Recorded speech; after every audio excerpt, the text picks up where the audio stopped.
होते हैं वो हवा में सस्पेंडेड रहते हैं, हवा में ही रहते हैं, तो वो उसके कारण जो है वो ज़्यादा है। जो इंडस्ट्रियल एरिया है वहाँ पे जो नाइट्रोजन ऑक्साइड और सल्फर ऑक्साइड की मात्रा बाकी एरिया से ज़्यादा है, मगर ये जो मानक दिया है भारत सरकार ने नेशनल एम्बिएंट एयर क्वालिटी का, उसके अंदर ही आते हैं, उससे ज़्यादा नहीं है। भूजल की भी हमने गुणवत्ता देखी 8 स्थानों पे और हमने पाया कि पानी जो है कई जगह पे हार्ड है, कठोर है, और उसमें मैग्नीज और सल्फेट के ज़्यादा पाए गए हैं। हमने एक दो तालाबों के भी, एक तालाब के भी सैंपल लिए थे जिसके अंदर पानी की क्वालिटी ठीक पाई गई थी, इसका BOD और DO लेवल भी अच्छा पाया गया था। शोर हमने 11 जगहों पर मॉनिटर किए थे, और राष्ट्रीय राजमार्ग के आसपास का जो NH8 के आसपास का जो शोर है थोड़ा ज़्यादा है, लेकिन वो निर्धारित मानकों के फिर भी अंदर है। जो बाकी एरिया है उससे ज़्यादा शोर आपको हाईवे के आसपास ज़्यादा मिलेगा। मिट्टी के सैंपल भी लिए गए थे, मिट्टी एक रेतीले दोमट की है, ये हमने पाया, इसकी मतलब कि पोरोसिटी 12 से 20% की है। लेकिन पोल्यूशन के हिसाब से जो हमने एनवायरनमेंट की तरफ से देखते हैं तो पोल्यूशन के हिसाब से मिट्टी भी काफ़ी ठीक पाई गई, उसमें कोई ऐसा कुछ पाया नहीं गया जिसे पोल्यूटेड कह सकें। 3 स्थानों पे हमने यातायात भी के ट्रैफिक का मॉनिटरिंग कराया कि रोड पे कि कितने बजे कितने टाइम पे ट्रैफिक ज़्यादा होता है, कम होता है, कितना चलता है, रोड्स कैसे इनको जो बनाए हैं उससे हिसाब से यूज़ कर पाएंगे।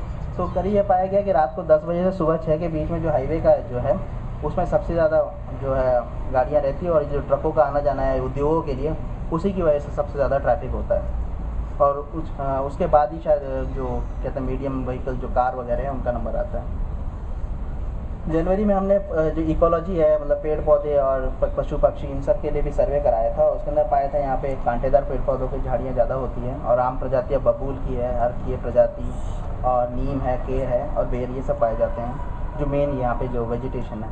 पशु में नीलगाय, काला हिरन, चिंकारा, गीदड़, भेड़िया, लोमड़ी, जंगली बिल्ली, भारतीय मोर, ये सब चीज़ें इस एरिया के अंदर नोट की गई है, जो कि इम्पॉर्टेंट है, जिनके बारे में सोचना है। अब सामाजिक और आर्थिक परिस्थितियाँ ऐसी है, साइट में करीब 138 गांव आते हैं और 2 शहर समाते हैं इसके अंदर, और इसमें करीब 28,753 परिवार हैं। क्षेत्र की साक्षरता दर जो है कम है इस एरिया में।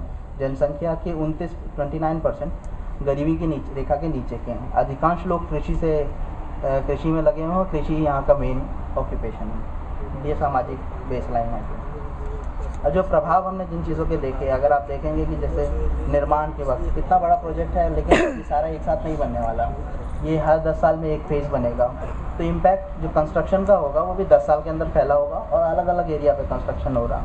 तो कंस्ट्रक्शन के वक्त क्या क्या होता है, पहले तो अगर हम वायु का देखें तो खुदाई और कंस्ट्रक्शन काम से धूल आती है, पहले ही हमने बोला कि यहाँ पर धूल ज़्यादा है। दूसरा, ट्रकों के आना जाना, 50 से 400 ट्रक एक दिन में आएंगे जाएंगे। DG सेट इस्तेमाल होंगे जहाँ जहाँ कंस्ट्रक्शन चल रहा होगा, तो उनकी वजह से पोल्यूशन के चांसेस हैं। तो हमारा मानना है कि जो ट्रक वगैरह जो सामान लेकर आएँ, जो जाएँ, हमने सजेस्ट किया है, हमने सुझाव दिया है कि वो सब कवर होकर आएँ, उनके ऊपर तिरपाल की चादरें हों कि उनके जब सामान जा रहे हों उड़ते ना फिरें। जहाँ जहाँ पे बैरियर लगा सकते हैं काम करते वक्त, वहाँ पे बैरियर लगा के काम किया, बाड़ लगा जाए, उसके बाद काम किया जाए।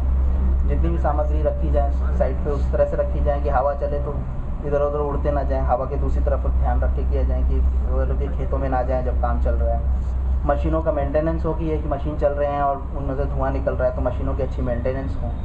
और जितने भी वायु की स्थिति, जब हवा ज़्यादा तेज़ चल रही हो तो ऐसे कोई काम ना किया जाए जिसमें कंस्ट्रक्शन से ज़्यादा धूल उड़ा जाए।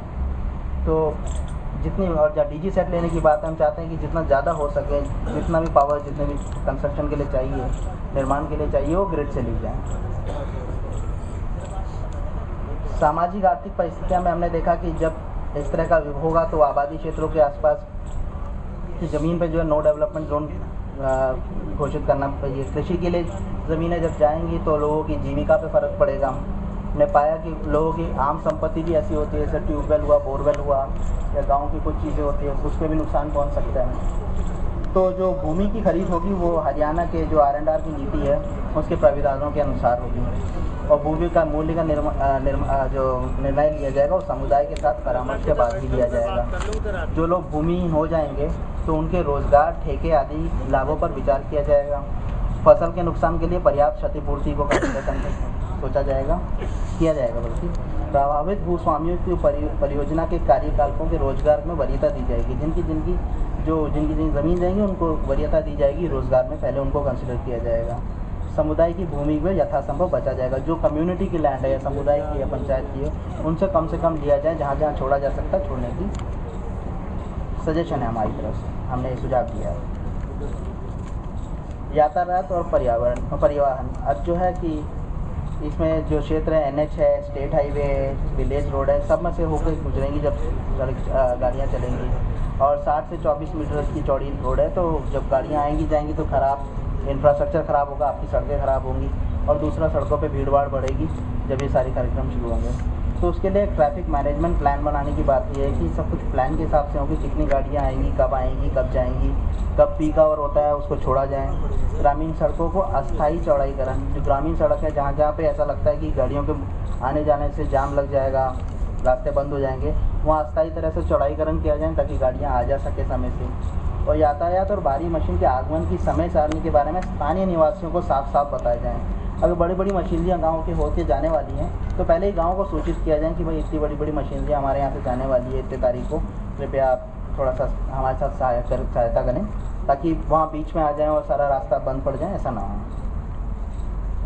उसके बाद ऑपरेशन में जब ये सारी इंडस्ट्री आ जाएंगी तब हमें कैसा क्या लगता है कि इससे क्या फ़र्क पड़ेगा। जो फेज़ है, एक फेज़ चालू होगा, बस थोड़ा सा ही है, आप थोड़ा सा पेशेंस रखें।